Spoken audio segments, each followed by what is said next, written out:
Bismillahirrahmanirrahim. Assalamualaikum warahmatullahi wabarakatuh. Teman-teman pejuang prestasi, gimana kabarnya nih? Nah, gimana juga dengan soal-soal yang tadi kalian kerjain? Ayo, susah atau gampang?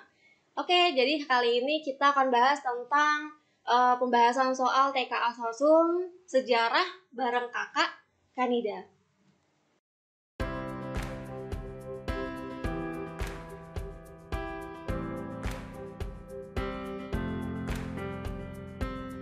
Oke, sebelum lanjut ke materi pembahasan soal UTBK-nya, kakak mau ingetin nih tentang yang namanya sistem 4 kuadran.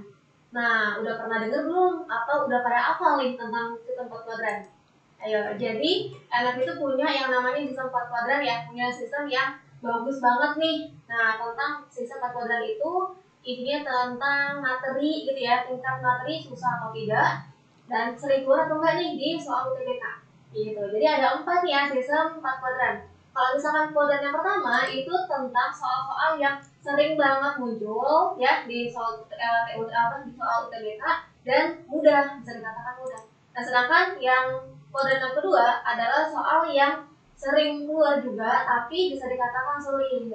Nah, sedangkan yang ketiga ini, kuadran yang ketiga adalah soal-soal yang jarang keluar tapi mudah. Nah, yang terakhir ada kuadran yang keempat adalah soal-soal yang jarang keluar tapi bisa dikatakan sulit gitu. Seperti itu ya tentang sistem 4 kuadran. Nah, jadi kalau misalkan kita nanti membahas tentang soal, misalnya kalau pembahasan soal sejarah dimulai dari nomor 51 kan ya.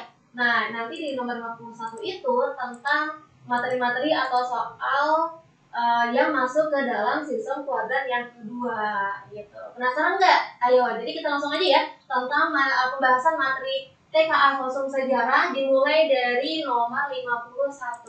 Oke. Nah, di sini nomor 51 kita lihat ya, di sini ada soalnya. Seorang sejarawan melakukan penelitian tentang sikap Korps Marinir dalam konstelasi politik pasca peristiwa G30 SPKI. Nah, peneliti pun melakukan pencarian data untuk menyempurnakan penelitiannya. Dalam melakukan kegiatan pencarian data, peneliti ini berhasil menemukan naskah-naskah asli pidato tentang sikap 5 Korps Marinir tersebut ya, yang mendukung pemerintah Presiden Soekarno. Dalam metodologi sejarah, sejenis data yang berhasil didapatkan si peneliti ini, nah ini masuk ke dalam bentuk sumber yang apa gitu. Jadi nomor 51 ini dia membahas ya tentang materi dalam bab pengantar sejarah. Nah, itu masuk ke dalam kuadran yang kedua. Nah, kita lihat yang A ya, ada masuk ke dalam bentuk sumber primer dan yang tertulis. Sedangkan yang B itu adalah bentuk primer dan lisan. Kalau misalkan yang C ada sekunder dan yang tertulis, dan yang D sekunder dan lisan. Sedangkan yang terakhir ini yang E adalah bentuk sekunder dan sumber benda atau kebendaan. Yuk, kita lihat ya pembahasannya ya. Jadi kalau kita bagi ini ya tentang bentuk-bentuk sumber sejarah, di sini ada dua ya dalam bentuk sumber sejarah, berdasarkan bentuknya dan yang berdasarkan penyampaiannya. Kalau misalkan berdasarkan bentuknya nih, di sini sumber sejarah ada 3. Ada sumber yang tertulis, sumber yang tidak tertulis, dan ada yang sumber kebendaan atau sumber benda. Ya, misalnya yang tertulis ini seperti naskah, prasasti, arsip, dokumen, pokoknya yang ada tulisannya lah. Nah, sedangkan yang bentuk yang tidak tertulis ini berarti semacam kayak pelaku ya atau saksi sejarah. Kalau misalkan yang ketiga nih, ini sumber kebendaan ya atau sumber benda, berarti benda-benda yang dipakai oleh peneliti gitu ya, atau benda-benda peninggalan sejarah seperti artefak, bangunan, fosil ya, dan semua itu tentang kebendaan. Nah, sedangkan bentuk yang kedua ini berdasarkan penyampaiannya. Di sini kebagi menjadi 2 nih, ada yang primer dan ada yang sekunder. Kalau sumber yang primer ini adalah sumber yang asli, sumber yang langsung dari si pelaku atau dari langsung dari sumber sejarahnya gitu. Sedangkan kalau sumber sekunder ini sumber yang sudah diolah, sumber yang sudah diteliti orang gitu. Kebanyakan sumber sekunder ini adalah isinya tentang tulisan atau penelitian dari sejarawan gitu. Jadinya kalau misalkan kita lihat dari nomor 51 yang tadi, berarti jawabannya itu yang A. Nah, kita lihat nomor 52 di sini ya. Kalau soal nomor 52 ini masuk ke dalam kuadran yang keempat. Berarti masuk ke dalam soal yang jarang tapi sulit untuk dikerjakan. Kita baca di sini. Nomor 52, tahun 1596, ekspedisi Belanda di bawah pimpinan Cornelis de Houtman berhasil mendarat di Banten. Pendaratan itu tentu saja bertujuan untuk mencari sumber rempah-rempah yang harganya meningkat di Eropa. Nah, ekspedisi tersebut mengawali penjelajahan Belanda atas wilayah Indonesia. Namun, pendirian Komisi Dagang Belanda untuk Indonesia Timur yang bernama Verenigde Oost-Indisch Compagnie atau VOC ya, baru dikirimkan pada tahun 1602. Nah, pendirian Komisi Dagang tersebut ini disebabkan oleh beberapa faktor. Pertanyaannya adalah, berikut ini faktor apa penyebab didirikannya VOC, diantaranya adalah apa? Kita lihat yang A nih. A ini penemuan peta penjelajahan ke Hindia Timur oleh Jan Huygens van Lischoten. Sedangkan yang B, keberhasilan Belanda menggantikan dominasi Portugis di Malaka. Kalau yang C, adanya persaingan antar pedagang di Belanda. Dan yang D, dikuasainya Jayakarta oleh Belanda. Dan yang terakhir yang E, penutupan pelabuhan Lisabon oleh Spanyol. Gitu. Jadi kalau misalnya kita lihat ya sejarahnya Belanda dulu kan pernah dijajah ya sama Portugis dan Spanyol tuh. Nah jadinya ketika mereka masih berkonflik gitu ya. Nah akhirnya kan Belanda itu kan langsung mendeklarasikan berdirinya Republik Belanda. Sampai nanti akhirnya untuk menggerogoti perekonomian Belanda, untuk menjatuhkan Belanda, akhirnya Belanda itu dilarang ya untuk berdagang di pelabuhan Lisabon. Gitu. Sampai nanti akhirnya dia pergi gitu ya, berlayar dengan peta-peta yang ada gitu, dan sampai nanti akhirnya dia mendirikan yang namanya Komisi Dagang yang kita sering dengar ya, yang namanya VOC gitu. Jadi kalau misalnya kita lihat nih latar belakang berdirinya VOC itu apa aja. Pertama nih ya, yang pasti banget itu tujuannya untuk memonopoli perdagangan atau menguasai perdagangan. Terus sedangkan yang kedua itu adanya persaingan di dalam Belanda ya. Jadi di Belanda itu banyak ada kongsi dagang, para pedagang itu saling bersaing gitu. Jadi sampai akhirnya Belanda itu mendirikan yang namanya VOC. Nah, jadi di sini ada latar belakang ya berdirinya VOC. Jadi kalau misalkan kita lihat nomor 52, jawabannya berarti yang C ya, adanya persaingan antar pedagang di Belanda ya. Nah, lanjut kita ke soal nomor 53 nih. Oke, kalau soal nomor 53 ini dia masuk ke dalam kuadran yang pertama. Jadi masuk ke dalam soal yang sering tapi mudah. Jadi gampang nih ya. Yuk kita lihat di sini. Pasca proklamasi kemerdekaan, bangsa Indonesia tidak serta-merta terbebas dari yang namanya penjajahan Belanda. Nah, untuk itu pemerintah Indonesia melakukan perjuangan untuk mempertahankan kemerdekaan sekaligus mempertahankan pemerintahan Indonesia yang sudah ada ya. Nah, perjuangan mempertahankan kemerdekaan ini dilakukan dengan dua cara, yaitu dengan cara diplomasi dan yang kedua dengan cara pergerakan ya, atau dengan cara militer. Nah, di sini salah satu perjuangan diplomasi yang dilakukan adalah melalui perjanjian Roem-Royen. Ya, perjanjian ini dilakukan di Jakarta pada tanggal 14 April tahun 1949 sampai dengan 7 Mei tahun 1949 juga.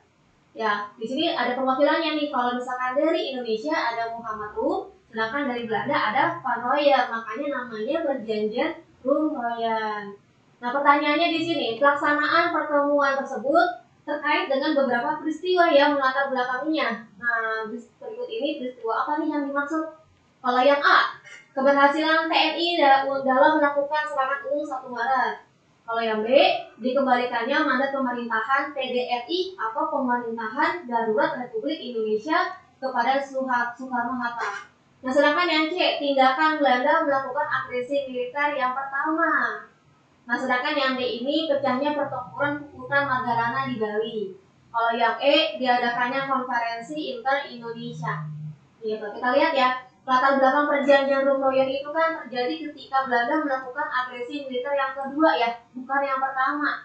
Gitu. Jadi setelah Belanda melakukan agresi militer yang kedua, ya kan ya, makanya diadakanlah yang namanya perjanjian Roem-Royen. Nah, sedangkan yang kedua ini dampak dari ketika Belanda melakukan perang agresinya, nah kita melakukan yang namanya perang gerilya. Gitu, pernah dengar kan ya perang gerilya? Nah, sedangkan yang ketiga itu Indonesia ya mendapatkan dukungan dari internasional ketika kita melakukan yang namanya serangan umum 1 Maret yang berhasil menguasai Jogja meskipun hanya 6 jam.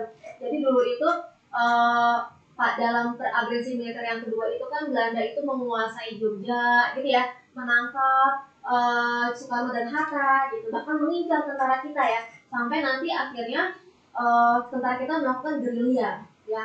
Sudirman ya, Jenderal Sudirman melakukan perang gerilya, hutan-hutan gitu. Nah, sampai nanti akhirnya Belanda itu kayak menyebarkan hoax, menyebarkan berita gitu ya, kalau misalnya mereka itu sudah berhasil menangkap Sudirman, menangkap tentara kita. Nah, untuk menentang adanya berita tersebut, akhirnya tentara kita melakukan pergerakan yang disebut dengan pergerakan serangan umum 1 Maret dengan menguasai ibu kota kita yang pada saat itu adanya di Jogja gitu. Jadi Jogja itu kan tadi dikuasai Belanda, terus nanti kita rebut lagi meskipun kita hanya 6 jam tuh gitu menguasai Jogjanya. Nah, tapi keberhasilan itu akhirnya kita dapat dukungan ya dari internasional. Ya, itu jadi beberapa latar belakang perjanjian Plum-Troyen. Nah, jadi nomor 53 jawabannya adalah yang A nih. Keberhasilan tentara kita ketika melakukan serangan umum 1 Maret ya. Jadi kita dapat dukungan dari internasional. Gitu. Sudah paham belum? Nah, oke, lanjut ke soal berikutnya, soal nomor 54. Nah, lanjut ke soal berikutnya, soal nomor 54 di sini. Dan soal ini dia masuk ke dalam kuadran yang kedua ya, berarti masuk ke soal yang sering dan sulit untuk dikerjakan. Di sini lihat yuk bareng-bareng. Nah, di sini pertanyaannya, fokus pemerintah Orde Baru atau ORBA adalah pada bidang ekonomi. Ya, hal ini terjadi sebab pada masa Orde Lama pemerintahan lebih mementingkan politik ketimbang ekonomi. Nah, hal itu tersebut ya tentu saja berdampak pada merosotnya perekonomian. Nah, untuk melaksanakan kebijakan pembangunan, pada akhirnya nanti pemerintahan ORBA atau Orde Baru merancang sebuah rancangan gitu ya, yang namanya trilogi pembangunan. Nah, trilogi pembangunan ini dijalankan melalui sebuah program pembangunan berencana yang dikenal dengan nama Repelita, rencana pembangunan 5 tahun. Nah, di sini kan Repelita itu ada banyak ya, gitu. Yang baru terlaksanakan ada 6 Repelita, gitu ya. Jadi ketika Repelita yang ketiga ini diselenggarakan pada tanggal 1 April tahun 1979 sampai 31 Maret 1984. Pemerintah ini berupaya melakukan pemerataan pembangunan dengan meluncurkan program yang dikenal dengan nama 8 jalur pemerataan. Pertanyaannya, berikut ini yang merupakan bagian dari program 8 jalur pemerataan itu apa? Kecuali, kita lihat yang A, pemerataan pemenuhan kebutuhan pokok. Kalau yang B, pemerataan kesempatan memperoleh pendidikan. Kalau yang C, pemerataan pertumbuhan ekonomi. Dan yang D, pemerataan pendapatan. Dan yang terakhir, yang E ini pemerataan memperoleh keadilan. Gitu. Nah, kalau misalkan kita lihat ya, nih kamu lihat di sini jelas banget ya, ada 8 jalur pemerataan. Yang pertama, kebutuhan pokok pangan, sandang, dan papan. Kalau yang kedua ya, ada alokasi pendapatan. Dan yang ketiga, kesempatan bekerja. Yang keempat, kesempatan berpendapat. Yang kelima, berpartisipasi dalam pembangunan. Dan yang keenam, ada kesempatan berusaha. Nah, sedangkan yang ketujuh, ada memperoleh pendidikan. Nah, dan yang ke-8 yang terakhir ada memperoleh kesehatan. Gitu. Jadi ada 8 jalur pemerataan seperti ini ya. Nah, ini program pembangunan dari Orde Baru. Jadi soal nomor 54 ini yang ditanyakan kecuali ya. Jadi mana nih yang bukan masuk ke dalam 8 jalur pemerataan? Berarti jelas banget jawabannya yang C ya. Pemerataan pertumbuhan ekonomi karena tidak masuk ke dalam 8 jalur pemerataan. Seperti itu. Sudah paham kan ya? Oke, kalau sudah paham berarti kita lanjut lagi ke soal berikutnya yaitu soal 55. Oke, lanjut ke soal nomor 55. Di sini masuk ke dalam sistem kuadran yang ketiga ya. Jadi masuk ke soal yang jarang tapi mudah untuk dikerjakan. Yuk sama-sama kita bahas. Di sini pada tanggal 15 Januari 1962 terjadi pertempuran dahsyat ya yang terjadi di Laut Arafuru. Nah, pertempuran yang melibatkan kapal dari Indonesia dan Belanda diawali dari pertemuan ya antara 3 kapal Indonesia, yaitu ada KRI Macan Tutul, Macan Kumbang, dan ada Harimau ya, dengan kapal milik Belanda yang ada di Irian Barat. Nah, di sini pertempuran ini terjadi antara 3 kapal Indonesia dengan Belanda yang berujung pada tenggelamnya salah satu kapal milik Indonesia ya, yaitu ada KRI Macan Tutul. Nah, Di sini sampai menenggelamkan dari beberapa awak kapal dan Komodor Sio Sudarso dan Kapten Wiratno. Nah, pertanyaannya, pertempuran tersebut dilatar belakangi oleh beberapa peristiwa, di antaranya itu ada apa? Berarti kita bahas tentang merebut Irian Barat ya. Nah, yang pertama nih yang A, tindakan pemerintah Indonesia yang melakukan konfrontasi dengan Malaysia. Kalau yang B, tindakan pemerintah Indonesia yang melakukan perjuangan merebut Irian Barat. Sedangkan yang C, tindakan pemerintah Belanda yang melakukan agresi militer yang pertama. Kalau yang D, melakukan pelaksanaan ya penentuan pendapat rakyat gitu atau PPRA. Nah, sedangkan yang E ini ada tindakan pemerintah Indonesia yang melanggar Operasi Jaya Wijaya. Nah, jadi kita lihat pembahasannya di sini. Kalau misalnya ketika masa kita melakukan merebut Irian Barat ya, yang pada saat itu masih dikuasai Belanda pasca konferensi Meja Bundar, ada beberapa cara yang pemerintah Indonesia lakukan untuk merebut kembali Irian Barat. Karena kan kata Soekarno itu selama Irian Barat belum kembali ke Indonesia, berarti kita belum total gitu ya merdekanya. Nah, di sini ada upayanya nih. Pertama, upayanya dengan cara diplomasi, dan yang kedua dengan cara konfrontasi. Ya, kalau dengan cara diplomasi ini nanti kebagi nih menjadi 3. Yang pertama, kita melakukan diplomasi dengan Belanda. Berarti Indonesia dengan Belanda melakukan diplomasi masuk ke dalam diplomasi bilateral. Nah, tapi kan gagal ya. Terus kita ngadu nih ke PBB ya, kita minta bantuan ke PBB, tapi juga gagal awalnya. Nah, yang ketiga nanti kita minta dukungan dari Konferensi Asia Afrika. Ya, tapi meskipun berhasil, tapi tidak ada dampak yang signifikan gitu ya. Sampai nantinya semua cara kita lakukan gagal, akhirnya kita melakukan dengan cara yang kedua, yaitu dengan cara konfrontasi. Nah, dalam konfrontasi di sini ada beberapa bentuk ya. Pertama, di sini ada konfrontasi secara ekonomi. Misalnya kita dalam konfrontasi ekonomi ini berarti kita kayak menasionalisasi perusahaan Belanda gitu ya, menguasai perusahaan-perusahaan Belanda. Nah, atau menghapus lah ya, meniadakan kerjasama ekonomi dengan Belanda. Tapi itu juga gagal.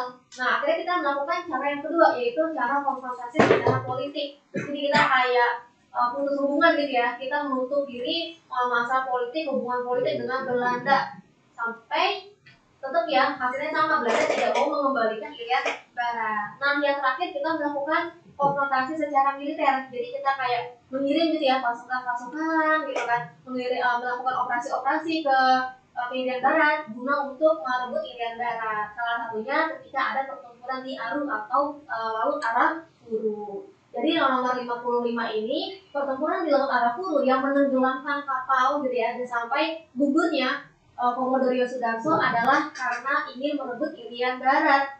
Jadi jawabannya adalah yang B. Tindakan pemerintah Indonesia yang melakukan perjuangan merebut Irian Barat. Seperti itu. Paham tidak? Kalau sudah paham berarti kita lanjut lagi ya. Lanjut ke nomor 56. Oke, lanjut lagi ke soal nomor 56. Di sini masuk ke dalam kuadran yang kedua lagi nih, yaitu soal-soal yang sering keluar tapi sulit untuk dikerjakan. Di sini ada materi tentang Renaissance ya. Di sini ya pertanyaannya, salah satu peristiwa penting yang terjadi di Eropa adalah era kelahiran kembali atau yang dikenal dengan yang namanya Renaissance.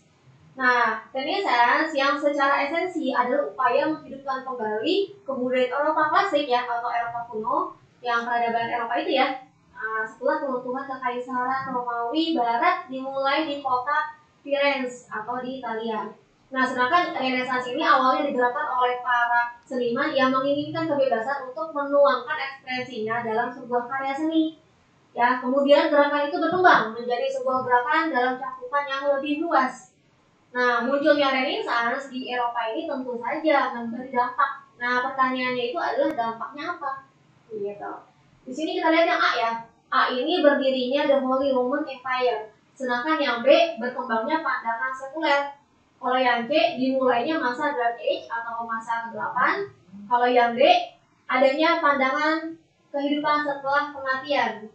Nah, sedangkan yang E adalah ilmu pengetahuan ditafsirkan tunggal ya oleh gereja. gitu. Kalau misalkan kita lihat ya di sini ada dampak Renaissance beberapa poin nih. Misalkan dampak Renaissance itu apa? Yang pertama, berkembangnya ilmu pengetahuan, ya kan? Jadi mulai berkembang lah ya ketika pasca Renaissance.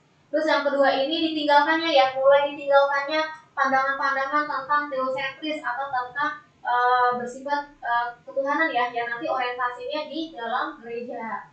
Terus yang ketiga muncul paham humanisme, karena sebelumnya itu humanisme ya atau kemanusiaan tidak diutamakan gitu ya dibandingkan ya tadi ya teosentris itu.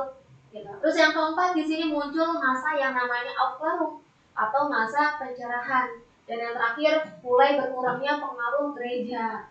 Gitu. Jadi kalau misalnya kita lihat ya dampak-dampak Renaissance seperti ini, berarti nomor 56 pertanyaannya apa? Kan berarti dampaknya apa gitu ya. Berarti jawabannya yang B. Nah, berkembangnya pandangan sekuler karena sudah meninggalkan yang namanya gereja ya. Ya, keagamaan mulai dikesampingkan gitu ya. Mulai berkurangnya pengaruh gereja gitu ya. Sampai nanti mulai munculnya paham humanisme. Berarti bisa dikatakan ada pengurangan gitu ya, atau pembagian atau kotak-kotakan tentang kehidupan dan tentang agama. Jadinya mulai berkembang lah yang namanya pandangan sekuler. Jadi nomor 56 ini jawabannya yang B. Ya kurang lebih seperti itu, semoga mulai pahami ya. Oke, kalau gitu berarti kita lanjut ya ke nomor 57. Lanjut ke soal nomor 57, di sini masuk ke dalam kuadran yang ketiga, berarti soal-soal yang jarang dan mudah untuk dikerjakan. Nah, karena mudah, yuk kita lihat ya. Di sini tentang revolusi Amerika. Pasti udah apa lah ya tentang revolusi Amerika. Di sini pada tahun 1756 sampai 1763 antara Inggris dan Prancis terlibat pertempuran yang dikenal dengan nama Perang 7 Tahun. Ya, perang ini disebabkan karena rivalitas antara koalisi antara Inggris dengan Prancis. Nah, perang ini tidak hanya terjadi di Eropa, tapi juga menyebar sampai ke wilayah Amerika bagian utara. Gitu. Nah, sampai terjadilah perang 7 tahun ini diakhiri dengan kemenangan oleh Inggris. Ternyata punya dampak nih, punya kaitannya dengan revolusi Amerika. Pertanyaannya, berikut ini dampak perang 7 tahun terkait dengan munculnya revolusi Amerika itu apa? Ya, berarti dampaknya itu apa sih? Ya, perang 7 tahun terhadap revolusi Amerika. Kalau yang A, pemberlakuan berbagai pajak seperti pajak teh. Kalau yang B, terjadinya perang kemerdekaan di Amerika. Kalau yang C, Prancis kehilangan kekuasaannya di wilayah Kanada. Kalau yang D, munculnya pemikiran Thomas Paine yang berjudul The Common Sense. Nah, sedangkan yang E ini, Inggris berupaya meluaskan wilayah jajahannya hingga ke Louisiana ya. Nah, berarti di sini kalau jawabannya A, kita lihat ya, penjelasan itu apa gitu. Nih, kuning-kuning nih, kelihatan ya. Di sini ya, perang 7 tahun dari tahun 1756 sampai 1763 itu kan perang terjadi antara Inggris dengan Prancis, ya kan ya? Ya nanti secara tidak langsung itu mengakibatkan adanya Declaration of Independence yang ada di Amerika. Tapi melatar belakangi jalannya revolusi Amerika. Jadi salah satu yang melatar belakangi jalannya revolusi Amerika adalah yaitu tadi perang 7 tahun itu. Gitu. Kenapa? Ya karena Inggris menerapkan beberapa pajak gitu ya di koloni-koloni khususnya di Amerika Utara. Salah satu pajak itu ada yang namanya tea atau pajak teh. Ya, pajak teh ini yang nanti mewajibkan gitu ya orang-orang Amerika ini untuk membeli teh di Inggris gitu. Sedangkan teh Inggris itu kan mahal gitu ya. Tapi ya nggak apa-apa masalah lah gitu ya. Meskipun dia sempat beli teh dengan kubah misalnya gitu. Nah, meskipun ada banyak pajak, khususnya pajak ini gitu. Nah, tapi yang memberatkan rakyat Amerika adalah ketidakadaan perwakilan ya di parlemen Inggris. Jadi nggak ada perwakilan dari mereka nih di parlemen. Nah, itulah yang nanti mengakibatkan atau bikin rakyat Amerika tuh kayak marah banget ya sama Inggris. Udah dikasih pajak, tapi kok nggak ada perwakilannya, gitu. Jadi itu yang nanti menjadi inti gitu ya kemarahan Amerika yang meledaklah revolusi Amerika dengan puncaknya namanya peristiwa The Boston Tea Party ya. Jadi kalau misalkan nomor 57 ini berarti dampaknya apa perang 7 tahun dengan revolusi Amerika? Berarti dampaknya adalah terdapat banyak pajak, khususnya ada pajak teh. Gitu. Jadi ketika ketika ada perang 7 tahun, Inggris nanti menaikkan pajak ya, memberlakukan banyak pajak, menaikkan pajak di Amerika gitu. Salah satunya adalah pajak teh yang nanti mengakibatkan terjadinya revolusi Amerika. Seperti itu, gitu. Oke, dipahami tidak? Oke, kalau begitu lanjut lagi kita ke soal selanjutnya, ada soal 58. Oke, di nomor 58 ini dia masuk ke dalam kuadran yang ketiga ya, berarti masuk ke dalam soal-soal yang jarang tapi mudah gitu. Berarti kita lihat langsung ya. Di sini nomor 58, pasca Perang Dunia Kedua, di beberapa negara mengalami yang namanya pertempuran ya untuk mewujudkan kemerdekaannya. Salah satunya ada negara yang dimaksud adalah negara Vietnam yang berada di kawasan Indochina. Wilayah Indochina ini kan berarti masuk ke dalam wilayah Kamboja, Laos, dan Vietnam ya. Nah, pada tahun 1946 berkobar pertempuran antara gerilyawan Vietnam yang dipimpin sama Ho Chi Minh dengan tentara Prancis yang berusaha melakukan penjajahan kembali ke wilayah tersebut, yaitu wilayah Indochina. Nah, perang tersebut akhirnya berhasil dimenangkan oleh gerilyawan Vietnam nih. Ya, kemenangan tersebut memberikan beberapa dampak. Nah, pertanyaannya adalah dampaknya itu apa? Apa yang dimaksud dengan dampak dari perang tersebut ya? Yang A kita lihat, agresi militer Vietnam ke wilayah Kamboja. Kalau yang B, dijatuhkannya pemerintahan Jenderal Ronald oleh Khmer Merah. Kalau yang C, penetapan garis demarkasi Vietnam Utara dan Vietnam Selatan dalam perjanjian Jenewa. Kalau yang D, ketegangan antara Amerika Serikat dengan Kamboja ya, terkait dengan perbatasan wilayah. Sedangkan yang terakhir yang E ini tumbangnya pemerintahan Ngo Dinh Diem. Nah, berarti kita lihat ya di sini penjelasannya. Dalam perang Indochina kan antara Prancis dengan kelompok ya gerilyawan Vietnam yang dipimpin sama Ho Chi Minh. Ada Ho Chi Minh dan Pho Nguyen Giap. Nah, di sini nanti akhirnya apa? Akhirnya dalam perang Indochina ada kekalahan dari Prancis. Ya, kekalahan Prancis nih ya. Ya di benteng di Binh Phu dan menghasilkan perjanjian namanya perjanjian Jenewa. Gitu. Yang nanti intinya dalam perjanjian Jenewa ini ada pembatasan ya, ada pembatasan atau pembagian wilayah. Yang pertama ada zona utara ya, berarti Vietnam Utara ini nanti dipimpin sama Vietnam. Gitu. Nah, sedangkan Vietnam Selatan itu dipimpin disebut Vietnam ya, yang nanti dipimpin oleh Bo Dai tahun 1946 gitu. Ya nanti akhirnya Vietnam Selatan itu dikuasai oleh Amerika.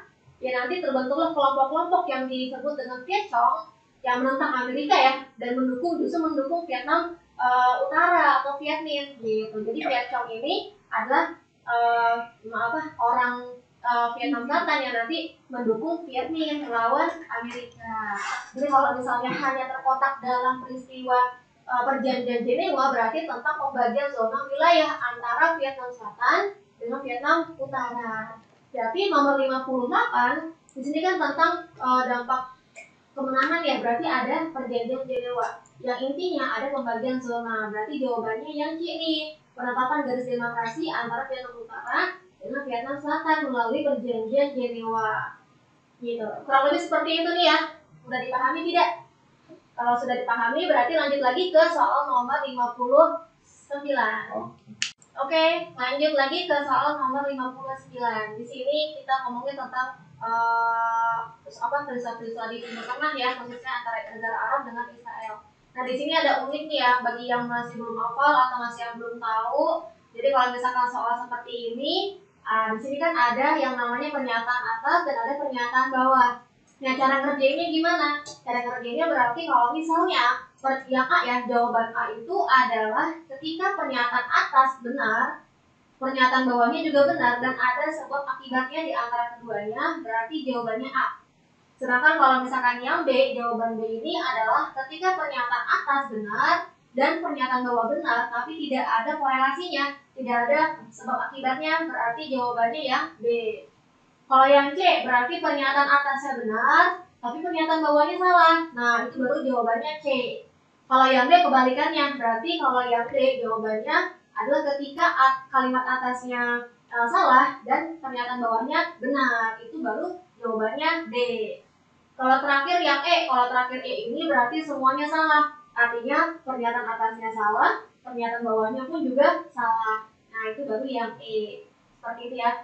Nah, jadi kalau misalkan di soal nomor 59 ini dia masuknya kan ke kuadran yang kedua ya, berarti bisa dikatakan seperti keluar, tapi ya sulit gitu. Sulit ya nih, kita lihat ya. Nah, di sini pernyataan atasnya nih kita lihat. Perang Yom Kippur merupakan perang antara bangsa Arab dengan Israel yang terjadi setelah kekalahan bangsa Arab dalam perang 6 hari atau disebut the Six Day War. Nah, itu betul atau tidak nih? Betul nggak? Nah, jadi pernyataan atas itu betul ya? Gitu. Jadi perang Yom Kippur itu ada setelah ada perang 6 hari antara bangsa Arab dengan Israel. Nah, jadi atasnya betul, sedangkan bawahnya ya. Kenapa kok atasnya betul? Kenapa kok perang Yom Kippur mengakibatkan adanya perang Yom Kippur itu disebabkan karena adanya perang 6 hari? Gitu. Sebab bawahnya bilang perang Yom Kippur menjadi salah satu latar belakang terjadinya krisis minyak di dunia. Nah, ya, betul nggak nih? Menurut kalian betul nggak? Nah, kalau kalimat bawahnya itu betul ya, tapi tidak ada korelasi di antara keduanya. Jadi kalimat atas dan kalimat bawah meskipun sama-sama benar semua, tapi tidak ada sebab akibatnya. Jadi jawabannya adalah yang B. Gitu. Kita lihat di sini ya. Jadi yang pertama itu kan ada peristiwa The Six War ya, The Six Day War atau perang 6 hari antara bangsa Arab dengan Israel. Gitu, dimana nanti bangsa Arab ya, khususnya Mesir itu kan menentang ya berdirinya Israel yang nanti memblokade gitu ya, memblokade jalur gitu ya, jalur Israel gitu. Ya sampai nanti diakhiri ya dengan kekalahan bangsa Arab di dalam perang tersebut gitu. Nah, terus nanti berlanjutlah ke dalam perang Yom Kippur, sama nih antara bangsa Arab dengan Israel lagi gitu. Dan semua perang yang ada itu ada keterlibatan Amerika gitu ya. Jadi Amerika ini membantu Israel ya, membantu temannya dalam perang-perang yang terjadi ya, khususnya dengan bangsa Arab gitu. Sampai nanti akhirnya bangsa Arab itu kan marah gitu ya. Nah, karena mereka marah, akhirnya mereka itu mengembargo minyak ke Amerika, sampai nanti mengakibatkan terjadinya krisis minyak ya, terjadi krisis minyak di dunia gitu, karena kan OPEC ya, OPEC ini kan organisasi yang negara-negara pengekspor minyak ya. Nah, banyak terdiri dari negara-negara Arab yang sama-sama mereka ini mengembargo minyak ke Amerika, sampai nanti terjadilah krisis tersebut kayak gitu. Jadi atasnya betul dan bawahnya juga betul, tapi tidak berhubungan. Karena lebih tepatnya kalau bawah ini bukan sebab ya, bukan sebab dari yang atas, tapi akibat dari yang atas gitu. Jadi jawabannya yang B nih, nomor 59. Ya kurang lebih seperti itu. Paham tidak nih penjelasannya? Kalau sudah paham berarti lanjut ke soal yang terakhir, ada soal 60. Yuk lanjut. Oke, terakhir nih ya, soal nomor 60 dari soal TK Sosum Sejarah. Nah, di sini kalau soal nomor 60 ini dia masuk ke kuadran yang kedua lagi nih. Jadi kuadran yang kedua tuh kayaknya sering banget keluar ya. Nah, berarti soal kuadran yang kedua ini masuk ke dalam soal-soal yang sering dan sulit untuk dikerjakan. Nah, nomor 60 ini kita tentang kondisi kita ya, kondisi Indonesia pasca kemerdekaan. Kita lihat ya soalnya ya. Sejarah perekonomian Indonesia tidak dapat dilepaskan dari tindakan pemerintahan yang menerbitkan mata uang yang dikenal dengan Uang Republik Indonesia atau yang dikenal dengan ORI. Mata uang ini resmi dikeluarkan dan digunakan untuk melakukan berbagai transaksi jual beli. Gitu. Berikut ini pernyataan yang tepat terkait keberadaan ORI, diantaranya apa? Gitu. Nah, nomor 1, dikeluarkannya pertama kali pada tanggal 1 Oktober 1949. Nah, kalau yang nomor 2, diedarkannya oleh Bank Sirkulasi bernama BI atau Bank Indonesia. Yang ketiga, penyebab beredarnya karena beredarnya mata uang nikah. Dan yang keempat di sini merupakan salah satu kebijakan Samaring yang dilakukan oleh pemerintah. Gitu. Jadi kalau misalkan tipe soal yang seperti ini ya, berarti kan ada poin-poinnya ya, ada poin 1, 2, 3, 4, berarti jawabnya gimana? Gitu. Mungkin kamu ada yang udah hafal karena sering ngerjain soal ya, tapi ada juga yang masih belum tahu nih. Gitu. Jadi kakak jelasin ya. Jadi kalau tipe soal yang seperti ini, cara jawabnya adalah kalau jawabannya A, berarti yang benar adalah poin 1, poin 2, dan poin 3. Itu yang benar. Gitu. Sedangkan poin 4-nya salah. Nah, itu berarti jawabannya A. Kalau misalkan jawabannya B, berarti yang benar adalah poin yang 1 dan poin yang ketiga. Ya, jadi 1 dan 3 itu betul, Berarti jawabannya B. Kalau yang C ini yang benar adalah kebalikannya. Berarti yang benar adalah poin nomor 2 dan nomor 4. Itu jawabannya C. Kalau misalkan jawabannya D itu adalah yang 4 aja yang benar. Sedangkan nomor 1, 2, dan 3 semua salah. Gitu. Nah, yang terakhir yang E adalah ketika nomor 1, 2, 3, dan 4 semuanya benar. Itu berarti jawabannya E. Gitu. Nah, jadi kalau misalkan nomor 60 nih ya, berarti kan yang ditanya tentang keberadaan ori. Ori itu kenapa kok ada gitu ya. Di sini penjelasannya nih, kita lihat.